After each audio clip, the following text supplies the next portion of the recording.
Mussaenda ফুলের গাছটা আমি আপনাদেরকে আজকে দেখাবো। এটার নাম অনেকেই জানে না। আসসালামু আলাইকুম। তো চলেন আমি আমার ফুলের বাগান দেখাই আমি আপনাদেরকে। আমার ফুলের কালেকশনগুলো কেমন কি অবস্থা। তো এখানে দেখেন মুসান্ডাটা কত সুন্দর ফুটছে, মাশাআল্লাহ খুবই সুন্দর দেখা যাচ্ছে।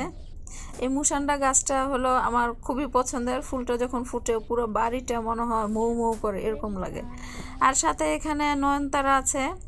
তো নয়নতারা ফুলটা তো বেসিক্যালি সারা বছরই ফুটে। নয়নতারা গাছটাও মাশাআল্লাহ খুবই সুন্দর দেখা যাচ্ছে। আর এখানে গোলাপ আছে। তো গোলাপের গাছটা গোলাপ ফুটেছে কয়েকটা, দুইটা মতো।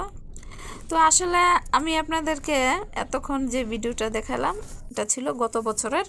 তো এখন যেটা দেখাচ্ছি এই যে মুসান্ডা গাছের অবস্থা, কারণ এখনও মুসান্ডার ফুল আসার সময় হয়নি, হয়ে যাবে হয়তো বা 1-1.5 মাসের মধ্যে ফুল ফুটে যাবে। তো ভালো থাকবেন সবাই, আল্লাহ হাফেজ।